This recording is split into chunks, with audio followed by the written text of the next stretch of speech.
Heaven's आ चुकी है। इसका मतलब ये है कि वो यहाँ पर ली मू-वन को ले जाएगी, लेकिन इन्होंने बहुत ज़्यादा कर्री वाली प्लानिंग करी है, परफेक्ट प्लानिंग करी है उसने यहाँ पर, जिससे कि वो ली मू-वन को बचा पाता है या फिर नहीं बचा पाता है।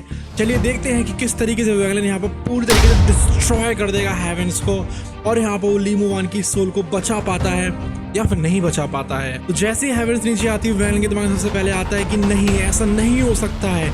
उसने यहाँ पर 4 साल तक प्रिपेयर करा है और अब यहाँ पर ये जो हेवेंस है वो आ रही है ली मू-वन को लेने के लिए।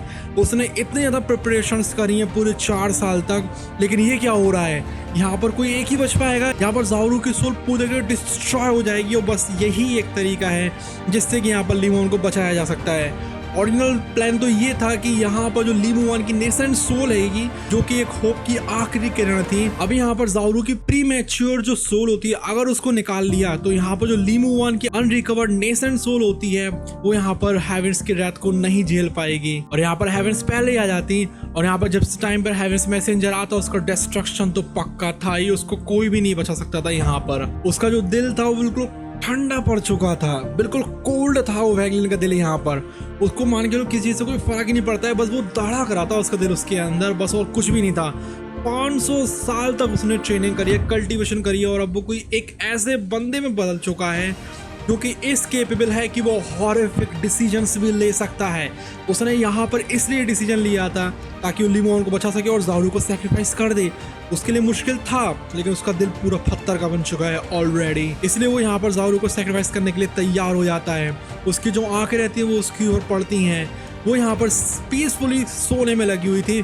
उसको ये चीज़ नहीं पता थी कि ऊपर से उसको कौन लेने के लिए आने वाला है, ली मू-वन को, और उसके साथ में असल में क्या होने वाला है।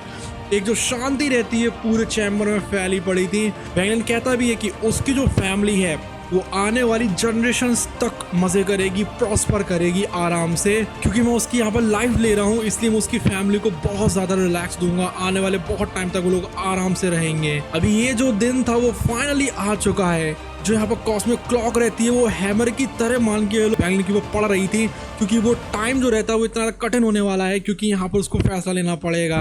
जो मून रहता है वो बिल्कुल आइसोलेट जगह थी, वहां से हम लोग को प्लैनेट सुजाकू दिख रहा था जहाँ पर की वॉर ही वॉर हो रही है। जो 4 इमॉर्टल क्लैन रहता है वहाँ पर 4 पावरफुल 9 जो लीफ के शमन्स रहते हैं वो यहाँ पर आ गए थे और फुल स्केल अटैक करने में लगे हुए थे। यहाँ पर बहुत सारे धोखाधड़ी होने में लगी हुई थी सुजाकू कल्टीवेशन कंट्री के ऊपर और सेक्ट्स के बीच में भी। और यहाँ पर जो सीक्रेट था 4 इमॉर्टल क्लैन का, उसकी जो टेक्निक्स जो रहती हैं जिससे कि वो अपने कल्टीवेटर्स को रैंक पर ले जाते हैं जो कि बहुत ज़्यादा पावरफुल हो, वो फाइनली आने वाले थे। फाइनली वो दिन आ ही जाता है जिस टाइम पे हेवेंस मैसेंजर आने वाला था। वैगलन जो है वो वहाँ से मूव करता है। उसके अंदर बिल्कुल भी हिचकिचाहट तो नहीं थी, ना ही किसी तरीके का पछतावा था, लेकिन उसका बिल्कुल जो हार्ट रहता है कोल्ड था, बिल्कुल फ्यूरी भरी पड़ी थी उसके अंदर कि मैं अगर थोड़ा सा लालच कर रहा हूँ तो उसमें क्या जाता है, इस दुनिया ने सब कुछ तो छीन लिया मुझसे। तो यहाँ पर वो एक लाइफ एंड डेथ स्क्रोल को निकालता है।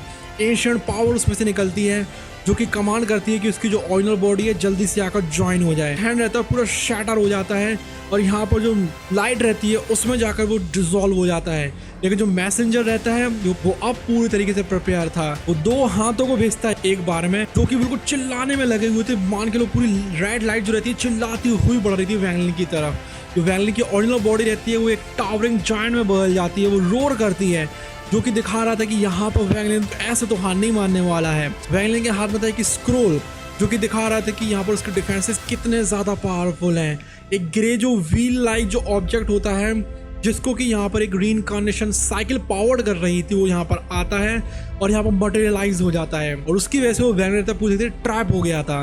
वो यहाँ से मूव नहीं कर सकता है, पैरालाइज हो चुका था। वो हॉरर में देख रहा था इस टाइम पे जायंट जो हैंड रहता है वो डिसेंड होता है ज़ाओरू के ऊपर और उसको थ्रेटन कर रहा था कि यहाँ पर वो 19 ईयर्स की हो चुकी है और उसकी सोल को वो क्रश कर देगा। अभी मान के चलो यहाँ पर पिंजड़े में जो रहता है वैगलन बंद हो गया था, लेकिन जो वैगलन गुस्सा रहता है वो तो 7वें आसमान पर था। उसकी जो ओरिजिनल सोल रहती है वो ऑलरेडी ब्रेक थ्रू कर चुकी थी, जो कि दिखा रही थी एक फ्लैश को प्योर एनर्जी के। एक जायंट जो एंशिएंट गॉड होता है पूरा मैनिफेस्ट होता है, वहाँ पर बन के सामने आ जाता है और वहाँ पर उसके पास में था लाइफ एंड डेथ स्क्रोल भी, जिसको कि वो इन्फ्यूज कर देता है ग्रे गैस के साथ में और उसके अंदर एक ऑरा आ जाता है जो कि यहाँ पर हेवेंस मैसेंजर के जैसा ही था कुछ हद तक। वैगलन को शॉक लगता है बहुत कस के। उसको पता लगता है कि जो हेवेंस मैसेंजर है ये भी एक एंशियंट गॉड है 7 स्टार्स के साथ में। हालांकि 3 स्टार्स जो है वो डिम है, लेकिन फिर भी बहुत ज़्यादा स्पार्कल करने में लगे हुए हैं। और यहाँ पर उसके दिमाग में टेरिफाइंग थॉट आती है कि ये है रियल रीइंकार्नेशन साइकिल। वो सब चीज़ों के ऊपर सवाल उठाता है, हर चीज़ के ऊपर कि अगर हेवेंस के लॉस है क्या, ये जो मैसेंजर का एंशिएंट गॉड फॉर्म है वो भी है क्या। लेकिन वो सब कुछ आंसर तो अभी उसको नहीं मिलने वाला था। तो मैसेंजर रहता है, वो वर्ल्ड के अंदर आता है, एक कन्फ्यूजन दिखाता है थोड़े टाइम के लिए, उसके बाद वो फ्लिकर करता है और उसकी आंखें जो है वो एंशिएंट आइज थी जो कि चमकने में लगी हुई थी। उसके बाद वो एंशिएंट गॉड फिगर के ऊपर अटैक कर देता है और यहाँ पर वो अटैक बहुत ज़्यादा टेरिफाइंग था, जो कि यहाँ पर रियलिटी की फैब्रिक होती है उसको लिटरली फाड़ते हुए जा रहा था। जो वैंगलिन की ऑरिजिन सोल होती है पूरी ट्रैवल होने में लगी हुई थी और यहाँ पर वो कोलैप्स होने पे आ गई थी। लेकिन उसको पता थी ये बात, ली मुवान की नेसेंट सोल अभी भी उसी के ऊपर डिपेंडेंट है, इसलिए वो यहाँ पर रीइंकार्नेशन साइकिल की ग्रिप से निकलता है बाहर, अपनी डोमेन को जो कि एंशिएंट गॉड फिगर की थी उसको ज्वाइन करता है और वहां पर एक अटैक कर देता है हेवेंस मैसेंजर के ऊपर। जो मैसेंजर रहता है वो पहली बार बोलता है, उसकी जो वॉइस रहती है वो उसमें मान के लो थंडर ही थंडर भरा पड़ा था एंशिएंट गॉड की, और वो बोलता है एंशिएंट गॉड की लैंग्वेज का। और वो डिक्लेयर कर देता है कि वैंगलिन तुम मेरे क्लान के नहीं हो, क्योंकि तुम्हारी जो कल्टीवेशन है वो इंटरनल है और तुम्हारी जो डोमेन है वो एक एलियन रेस की है, ना कि मेरी, क्योंकि यहाँ पर हम लोग तुम्हें नहीं पहचान सकते हैं कि तुम लोग हमारी रेस के हो। जो वैंगलिन रहता है वो भी स्विफ्टली फाइट करते हुए कहता है कि इससे कोई फर्क नहीं पड़ता है कि मैं तुम्हारी रेस का हूँ या नहीं हूँ, मैं तुम्हें यहाँ पर ली मुवान की नेसेंट सोल को तो नहीं ले जाने देने वाला हूँ। अब यहाँ पर जो बैटल रहती है और ज़्यादा आगे बढ़ती है। एक आवाज़ आती है जो कि दिल में से आ रही थी ज़ारू के, जो कि पूरे में गूंज जाती है। वो कहती है वैंगलिन तुमने मुझसे झूठ बोला था। जो वाइट लाइट रहती है ज़ारू के अराउंड इंटेंसिफाई हो जाती है और यहाँ पर उसकी सोल को बाहर फेंक देती है। जो ली मुवान रहती है उसकी जो नेसेंट सोल रहती है इमर्ज होती है और यहाँ पर वो ज़ारू की सोल को अब डिवोर नहीं कर रही थी, वो कर ही नहीं सकती थी असल में, क्योंकि वो इतने ज़्यादा वार्म हार्टेड दिल की जो थी। जो चाइल्ड रहता है जो कि उसने देखा था कि ये जो है मेरे चाइल्ड की तरह है, वो उसको हम नहीं कर सकती थी किसी भी हालत में। उसकी जो नेसेंट सोल रहती है वो हेवेंस लॉस के सामने आ गई थी और यहाँ पर कोलैप्स होना शुरू हो जाती है। वैंगलिन रश करता है ज़ारू की तरफ। जो ली मुवान की नेसेंट सोल होती है पूरी तरीके से इमर्ज्ड हो गई थी। उसकी जो जेंटल आंखें रहती हैं उसके अंदर पास्ट की मेमोरीज भरी हुई थी और यहाँ पर ली मुवान बोलती है कि तुम मुझे प्रॉमिस करो तुम अपना अच्छे से ख्याल रखोगे। वो विस्पर करती है, उसका जो हाथ रहता है वो ट्रांसपेरेंट हो जाता है जिस टाइम पे उसको टच करने की कोशिश करती है। उसके बाद वो उससे अर्श करती है, उसकी जो वॉइस रहती है धीमे धीमे खत्म होने लगती है और वो कहती है कि अब प्लीज ज़ारू के लिए और ज्यादा इसको आगे मत बढ़ाओ। जो हेवेंस मैसेंजर रहते हैं वो रिटर्न कर जाता है, उसका जो फोकस रहता है अब वो सिर्फ एक चीज पर था कि वो ली मुवान की सोल को फिर से रिक्लेम करे रीइंकार्नेशन साइकिल के थ्रू।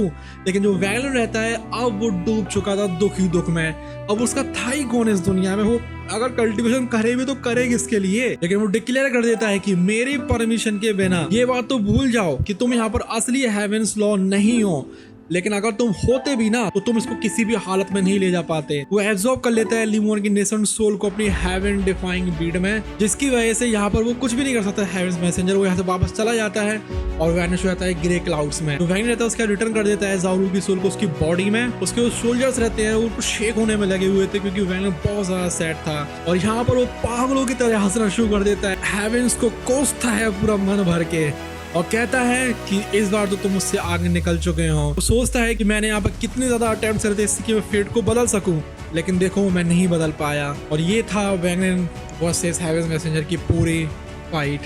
और अगर आप लोगों को जानना है कि रेनेगेड मॉडल के एंड में क्या होता है, जिस टाइम पर वैंगलिन सही में सबसे ज्यादा हाईएस्ट गॉड बन जाता है, ली मुवान रिवाइव हो जाती है और वो 4th स्टेप कल्टीवेटर बन जाता है, तो आप लोग क्लिक कर सकते हो इस वाली वीडियो के ऊपर। एंड बाय द वे हमारी मेंबरशिप लेना चाहें तो आप लोग ले सकते हैं, जिससे कि हमारे चैनल को थोड़ा सपोर्ट मिलेगा और उससे हमें और ज्यादा हिम्मत मिलेगी इससे कि आप लोगों के लिए ऐसी वीडियोस बनाते रहें।